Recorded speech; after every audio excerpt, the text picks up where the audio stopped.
Our disc guy here.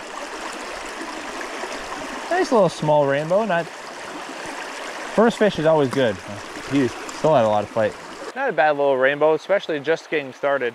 But today's video is going to be going over a little bit of a BFS reel. It's going to be coming out. It's made by KastKing, and also mostly it's going to be just about trout fishing, some different things that I do with some changing conditions and how I fish aggressively for trout. So if you want to see that, keep watching. Also comment down below what types of lures that you use for trout. Now the lure I'm using today, this is the Artist 55 by Jackson. I put some single hooks on there, a little bit beefier single hooks. They're Van Fook. I forget the actual model number. But the Artist minnow is meant for, you can fish it in fast water or slow water. I like it a lot just because of that. When I pause it, it has a nice horizontal shimmy. Not aggressive, but it shimmies down horizontal, so that way that fish, when you're, say, going by some drifts or whatever, you want to pause it into a hole, instead of just tumbling down, getting tangled up in your line, it's gonna shimmy down like that. That way those hooks are ready to be grabbed, instead of, if it's all tangled up in your line, you're not gonna get that hook up. That's why I do a lot of times, especially now.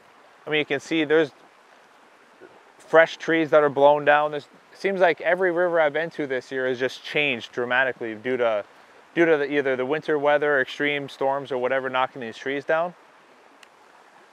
So that's why I put on those single hooks, and also using lures that I know what's happening under the water. That way I can get as close as I can to those logs, or even come over those logs a lot of times and catch fish. Like back here, let's let this. I can just give those little rod tips, like the rod tip just twitching up like that, and I know that lure is darting up and it's horizontally coming down. It's not tumbling. I know exactly what it's doing. But one thing I will say is it does have a pretty aggressive hunting action, which I want right now because I know those fish are aggressive. But if I try to do that too close to the top of the surface, sometimes it'll like kind of pop up out of the water. So I just keep my rod tip down and I just try to bang off the bottom, almost treating this like you would a square bill for bass fishing. And you can twitch it too. It still has good action twitching. You get some areas like this that it's shallow-ish, and then it comes down fast, and then it's a fast hole right here. So I can cast up on top of the, ride those rapids down, and then I can let it semi-slack line, because I still want to be able to see and feel hitting the fish. That's why I use this orange Varivis line. That way I can see it. There is green that you can see a little bit better too, but up where I live, it gets really green. Especially in the summertime like it is now. So I like to be able to see that line in, against that green background. Plus this tannic water, that orange line blends in like perfectly. And I'll just vary my retrieve, try to work the top of the water column a little bit, see if there's anything aggressive that comes up. Then I'll do that same cast. I'll just work a slow, steady retrieve just to get as low as I can. Pretty much just feeling those rocks on the bottom or the sand. And sometimes that'll coax a little bit bigger fish into biting. But today I'm gonna fish fast, I'm gonna fish aggressive. I don't wanna fish the holes deliberately because a lot of those fish, they're in those transition areas going from hole to hole because the water is higher. So I'm trying to take advantage of that. They're not gonna pass up an easy meal in that shallow water where they can just ambush their prey. So that's what I'm gonna take advantage of instead of deliberately working those holes.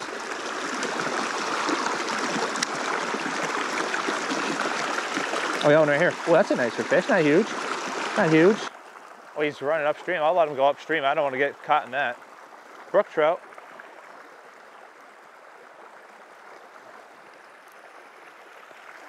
Ooh, he's got me.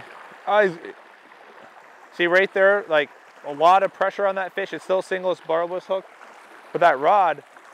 There. Oh, come on. Ah. Ooh. I mean, yeah, that was quite dramatic, I guess, but. I'll get this thing on hooks first. Yeah, silicone net. The barbless hook like that. Gets it right in their mouth. And it comes on hooks super, super easy. That's a pretty nice brook trout.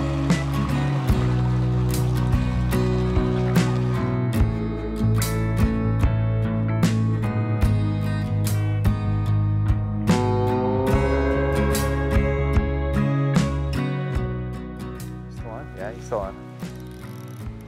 It's a nice fish. Biggest fish of the day.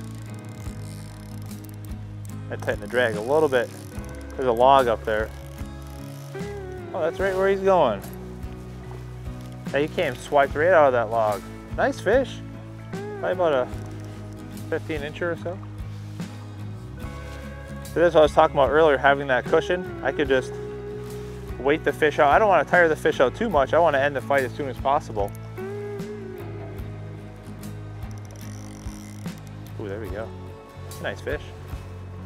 And a big thing, I always try to look downstream, like when I'm fighting fish, or even before I fight fish if I can. Ooh, he's hooked just by the back hook. Pressure should stay on there. Oh, there we go. That fish stayed hooked up pretty good. I don't know if the chest cam picked it up or not, but it was hooked up really good on the back hook.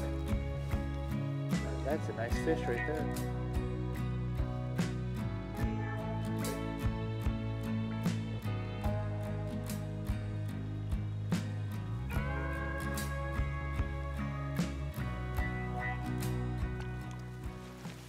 Yeah, that was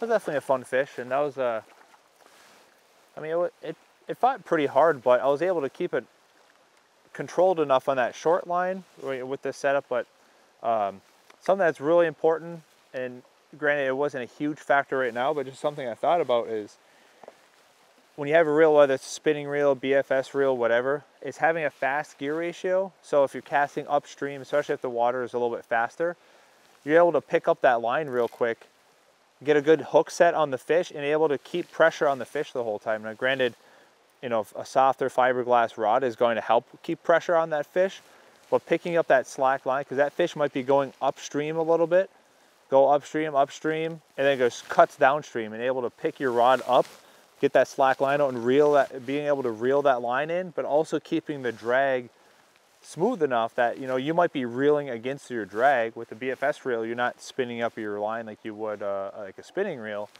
But doing that, you're able to make sure you have constant pressure on the fish, so when it goes, you know, upstream then downstream, you're not going to have that sudden change of direction that you're not going to be able to keep up with, and that fish is going to come off, especially if you're using barbless hooks. Dare I say this? This might be my favorite. Ooh. That was about favorite stream fishing reel. I mean, this had nothing to do with it, but its casting has been super flat and consistent. You can get underneath targets like that, just like repetitively. It's super consistent, and not having to buy like a row. Like I really do like row spools for a lot of available reels, but that's an added cost if you buy a reel. So if this is about that $200 price point that the Kestrel Elite is, this is going to be definitely a great buy in the US as well. That's not even importing or anything like that. But I gotta go get my lure back. Make sure you subscribe and like and all that kind of good stuff. And just comment down below what else you want to see for like future content.